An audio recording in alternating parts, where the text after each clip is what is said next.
May God's love and peace be with you all. Greetings from Southern California. And sorry I can't be with you today. And thank you, Romel, for inviting me to be part of this General Assembly. My name is Analyn Poblete. That's my maiden name. Most people know me as Pubsy from my last name, Poblete. I was a freshman in 1983, and so I think it's during the school year of 1987 to 1988 that I was the president of the Student Catholic Action in Mapua. 1987 to 1988, it sounds like 100 years ago. Anyways, when Romel asked me to give a message today, I did not know what to talk about. So I prayed and just started typing, and I found myself glorifying God's faithful love. And so that's what I will talk about, God's faithful love in my life. I will be 60 years old next year. I'm ancient. But I must say that God is so good. We do not know what God's plan is for us, but what is definitely sure is God's faithful love for us. If we stay faithful to Him and trust Him, God will take us to a great adventure called life.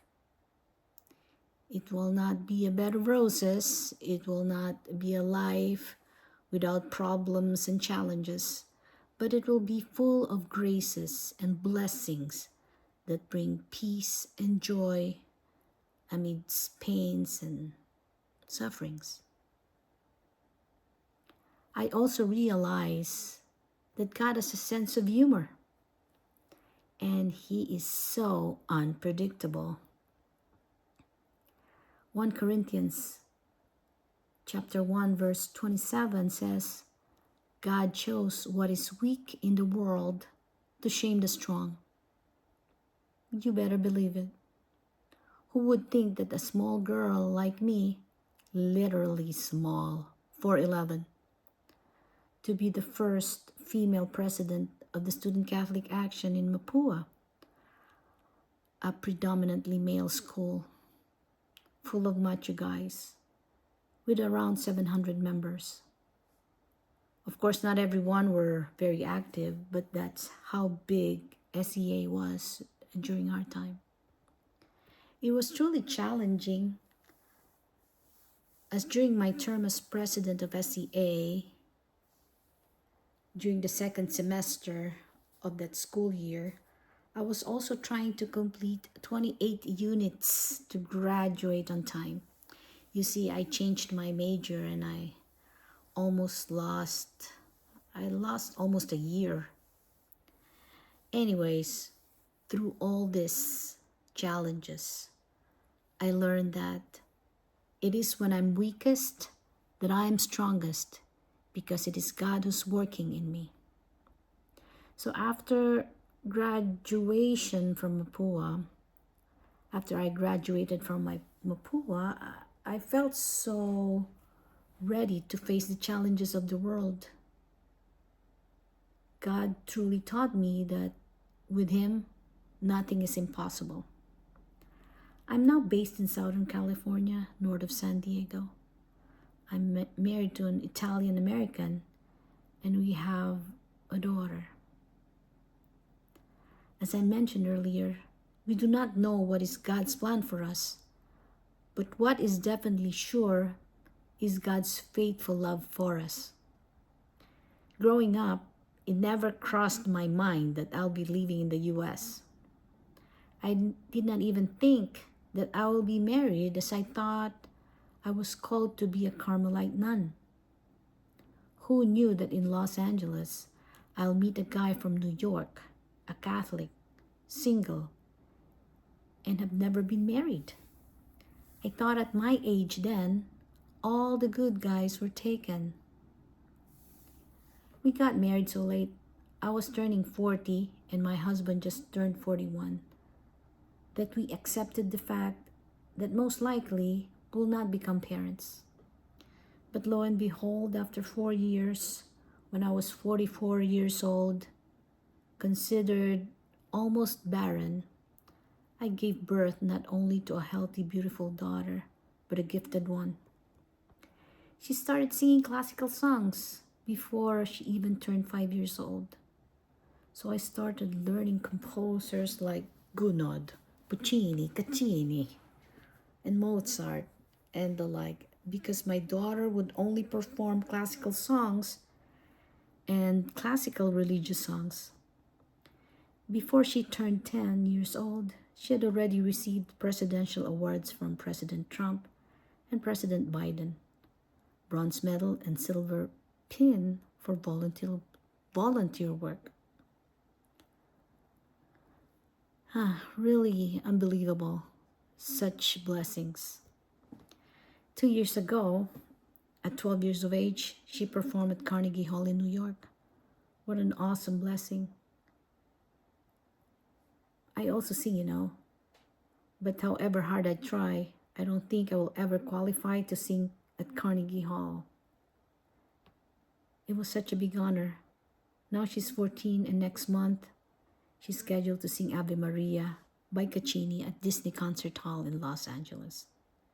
God is so, so good. Since I was in high school, as I mentioned earlier, I thought I was called to be a Carmelite nun. 2 years after graduating from Mapua, I found myself on a crossroad to enroll in MBA or to enroll in theology. So I went into serious discernment for a year. There I realized that I was not meant to be a nun. So the next question was, am I called to single blessedness or married life? I did not get my answer right away. It took at least 15 years for me to meet my husband. In my prayers, I asked God that if He's calling me to the married life, that He gives me a Catholic husband who will lead our family in our journey towards heaven. As they say, if you ordered a special sauce, you have to be willing to wait. But God truly answered my prayer. He definitely took His time, but He even gave me so much better than what I asked for. In 2010, my husband and I were blessed to be the founding members of the Scripture Study Ministry in our parish. This ministry is possibly the biggest Catholic Scripture study group in California. Also in 2014, I introduced the Children's Mass and the Children's Liturgy of the Word in our parish church. To make this possible, I also founded 4 ministries, 1 adult ministry and 3 junior ministries. Serving in these ministries sound like a lot of work, but truly what it is a lot of graces. Our marriage and our family are so blessed because we serve the Lord through these ministries. As long as we're alive, there will be challenges. There will be pain. The spiritual battle continue. But Jesus promised that He will be with us until the end of time. His faithful love will see us through. So let us stay faithful. And as the song goes, let Jesus take the wheel. And with the brotherhood of men and fatherhood of God, how can we go wrong? Praise be to God, and may God bless us all even more. Bumpog forever.